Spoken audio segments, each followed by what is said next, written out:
Sejarah masuknya Islam ke Indonesia, Indonesia merupakan negara dengan penganut agama Islam terbesar di dunia, karena hampir 87% penduduk Indonesia adalah pemeluk agama Islam. Hal ini dikarenakan penyebaran agama Islam di Nusantara yang cukup aktif adalah dari Pulau Sumatera hingga ke Sulawesi dan Maluku. Hal tersebut terjadi sejak ratusan tahun yang lalu dan puncak penyebaran agama Islam terjadi pada masa Wali Songo. Sebagai negara Muslim terbesar di dunia, Indonesia memiliki sejarah panjang tentang bagaimana agama Islam masuk ke Indonesia. Mulai dari awal mula sejarah masuknya Islam ke Indonesia hingga menjadi agama dengan pemeluk terbesar di Nusantara tidak memakan waktu yang singkat melainkan sudah terjadi sejak zaman kerajaan. Ada banyak teori yang menyebutkan bagaimana awal mula sejarah masuknya agama Islam ke Indonesia dan akhirnya menjadi agama yang banyak dianut oleh sebagian besar masyarakat di Nusantara pada kala itu. Teori-teori tersebut juga memiliki bukti sehingga dipercaya sejarah masuknya agama Islam ke Indonesia sesuai dengan teori-teori yang ada. Untuk itu, berikut beberapa teori yang mengenalkan bagaimana awal mula sejarah masuknya agama Islam ke Indonesia. Ada banyak teori yang menerangkan bagaimana sejarah masuknya agama Islam masuk ke Indonesia.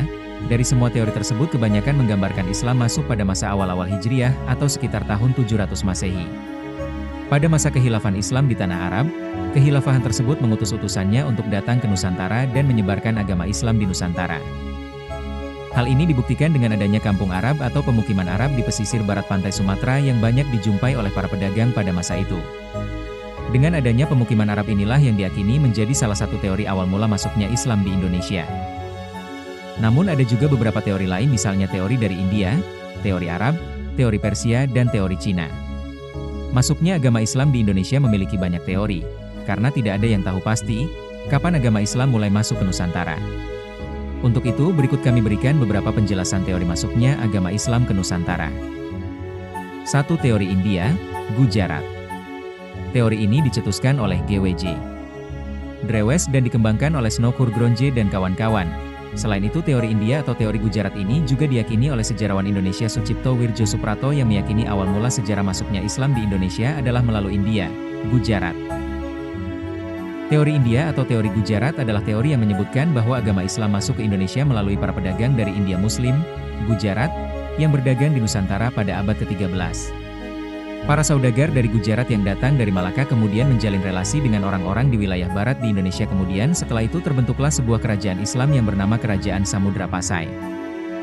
Banyak bukti yang menguatkan teori Gujarat ini, salah satunya adalah makam Malik As-Saleh yang merupakan salah satu pendiri Kerajaan Samudra Pasai. Corak dari batu nisan Malik As-Saleh sangat mirip dengan batu nisan yang ada di Gujarat. Bahkan makam salah satu wali Songo yakni makam Maulana Malik Ibrahim juga memiliki batu nisan khas Gujarat seperti makam Malik As-Saleh. 2. Teori Arab, Mekah. Kemudian selanjutnya ada teori Arab, Mekah, yang merupakan teori Islam yang menyebutkan bahwa Islam masuk ke Indonesia langsung dari Arab, Mekah, pada masa kekhalifahan. Teori ini didukung oleh J.C. Van Leur hingga Buya Hamka atau Abdul Malik Karim Amrullah. Pada bukunya yang berjudul Sejarah Umat Islam yang terbit pada tahun 1997, Buya Hamka menjelaskan bukti-bukti masuknya agama Islam di Indonesia.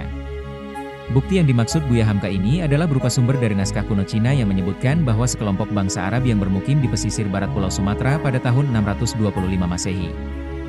Selain itu, di kawasan tersebut yang pada saat itu merupakan kekuasaan Kerajaan Sriwijaya juga ditemukan batu nisan yang bertuliskan nama Syekh Rukunuddin yang wafat pada tahun 672 Masehi. Teori ini juga didukung oleh T.W.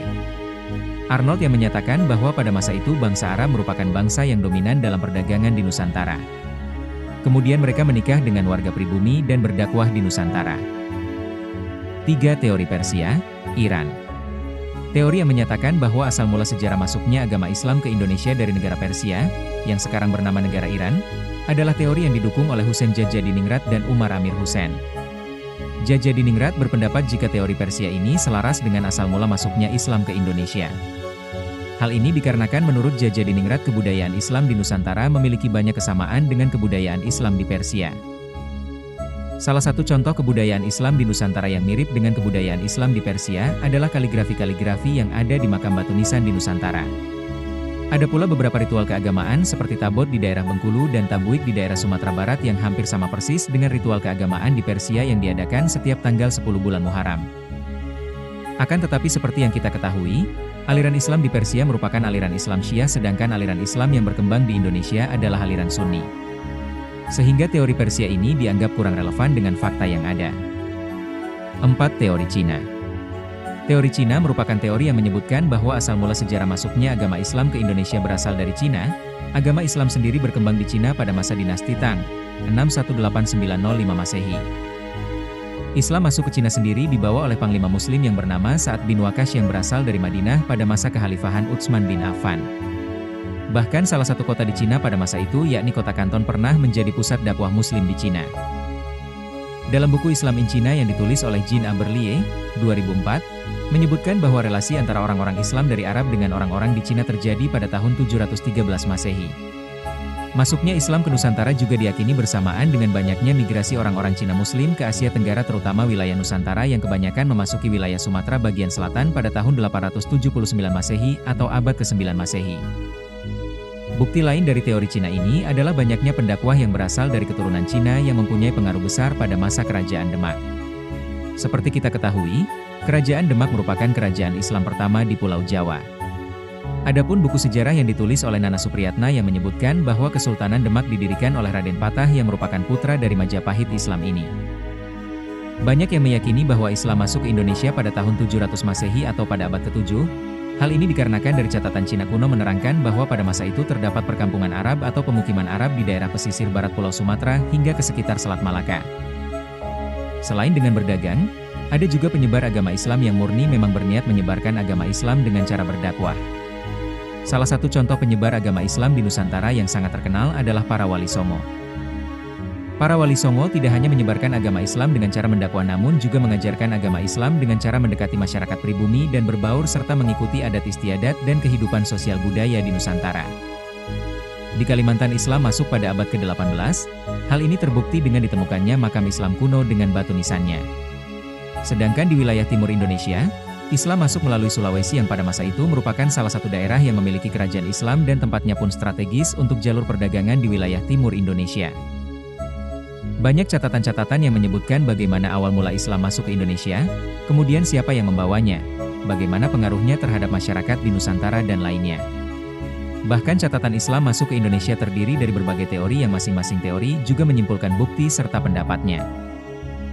Misalnya saja catatan dari Cina yang menyebutkan Islam masuk ke Indonesia pada masa abad ke-7 atau tahun 700 Masehi.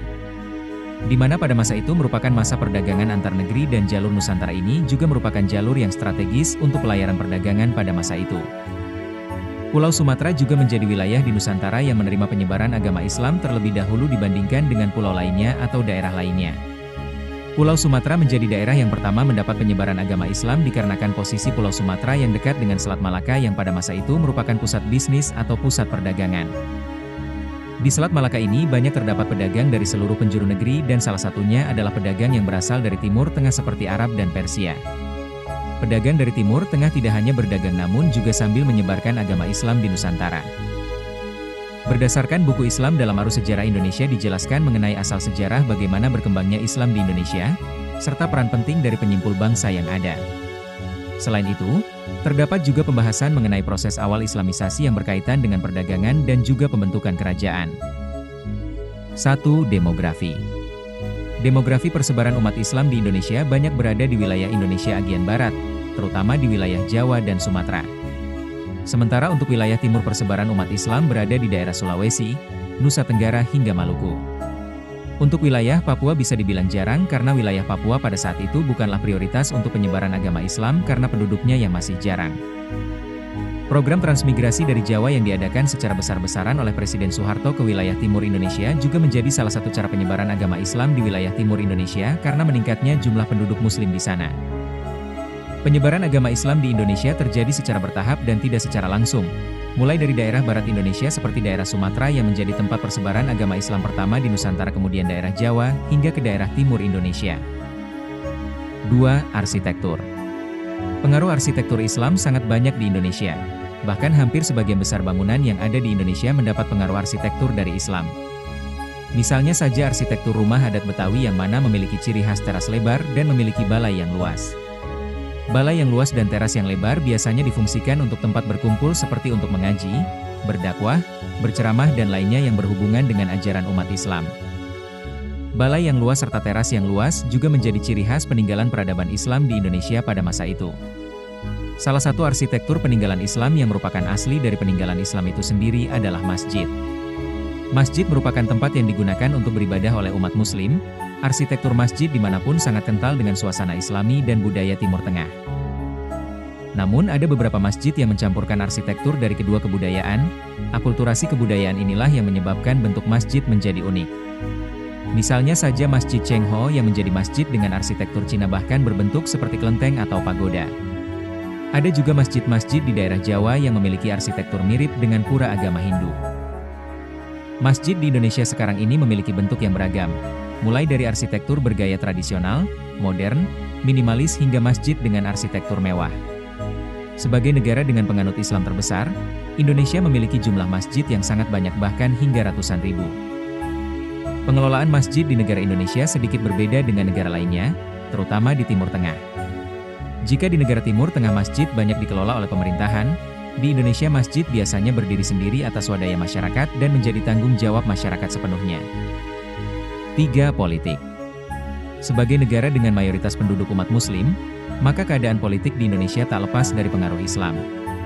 Solidaritas antar negara Islam di dunia pun sangat tinggi, bahkan saling bahu-membahu dan saling membantu serta membuat kerjasama di berbagai bidang untuk mencapai kesejahteraan bersama. Namun meskipun bisa dibilang negara Indonesia adalah negara Islam dan mayoritas penduduknya Muslim, Indonesia tidak menerapkan sistem pemerintahan syariat Islam layaknya Arab Saudi. Indonesia menerapkan sistem demokrasi dengan Bhinneka Tunggal Ika-nya, meskipun begitu ada salah satu provinsi di Indonesia yang menerapkan syariat Islam dalam peraturan daerahnya yakni Provinsi Aceh. Usai reformasi 1998, kebebasan berpendapat dan kebebasan warga negara untuk mengutarakan pilihan politiknya semakin mudah dan berkembang. Pada masa inilah yang dinamakan dengan masa demokrasi. Pada masa demokrasi ini banyak bermunculan partai yang berbasis Islam, karena tidak ada larangan oleh pemerintah untuk mendirikan partai yang penting sesuai dengan syarat-syarat yang diajukan oleh negara. Partai-partai berbasis Islam bahkan masih eksis hingga saat ini dan berkembang cukup besar. Selain partai berbasis Islam juga terdapat banyak organisasi masyarakat yang berbasis Islam bermunculan. Organisasi masyarakat berbasis Islam ini juga memiliki pengikut yang cukup besar dan biasanya melakukan pertemuan-pertemuan dan kegiatan Islami lainnya ketika memperingati hari-hari besar Islam.